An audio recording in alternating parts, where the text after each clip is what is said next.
Now let's look at question number 2.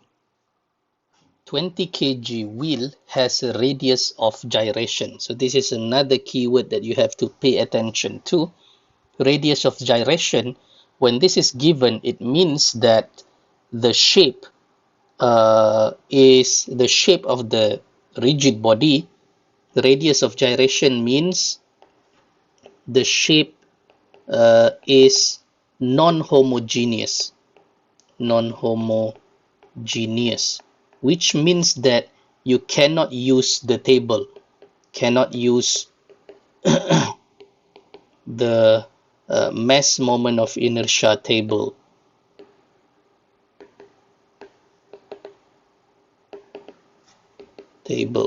Right?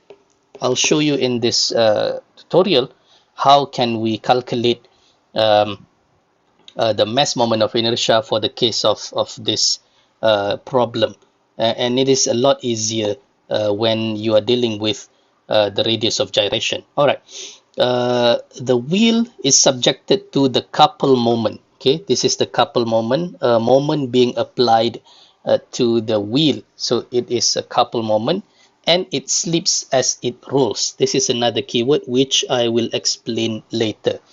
Okay, if you notice the question 1, it says that rolls without slipping. So you have you have two conditions. One is rolls without slipping.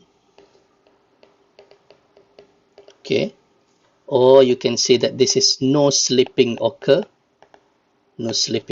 and slips as it rolls, or there is slipping occur. Okay, so there are two cases.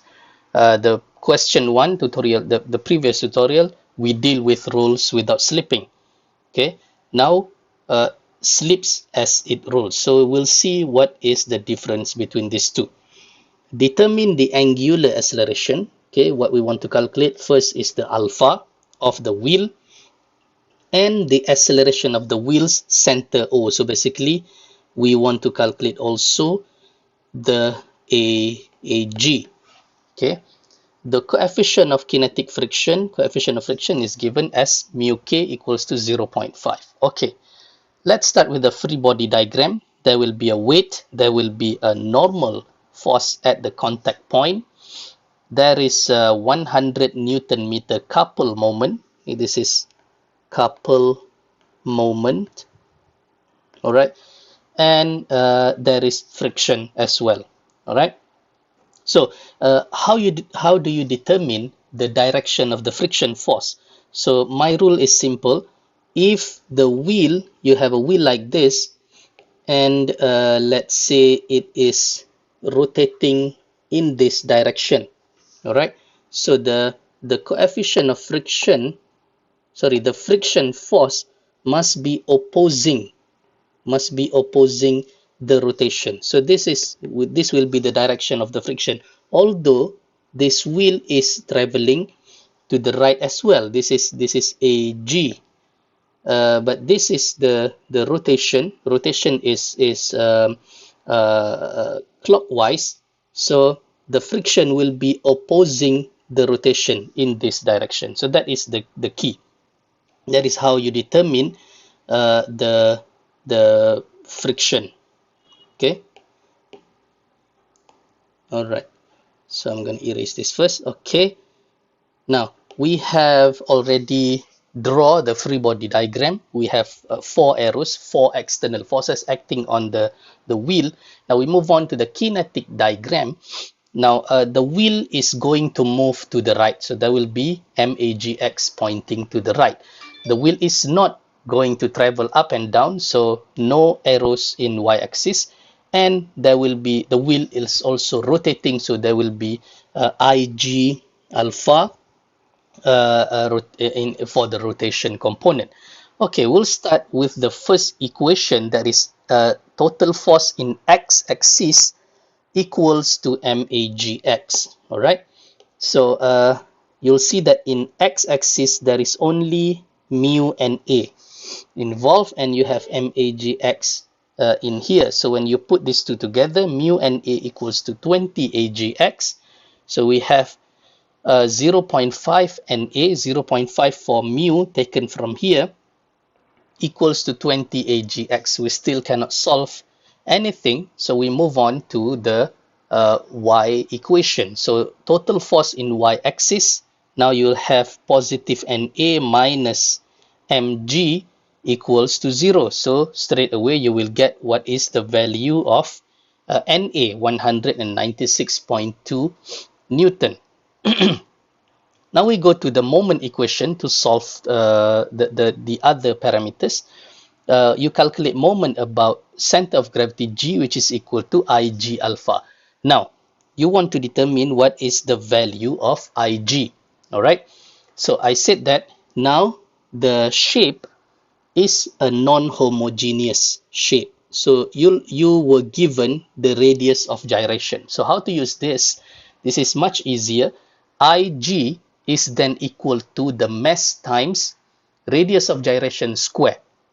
So you have here KO or KG, because this time around the center of gravity is denoted by letter O. So the radius of gyration is written as KO because the center is O. So it is 300 millimeter.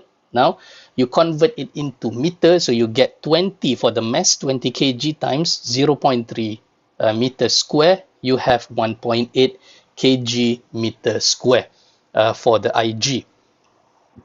Okay. Now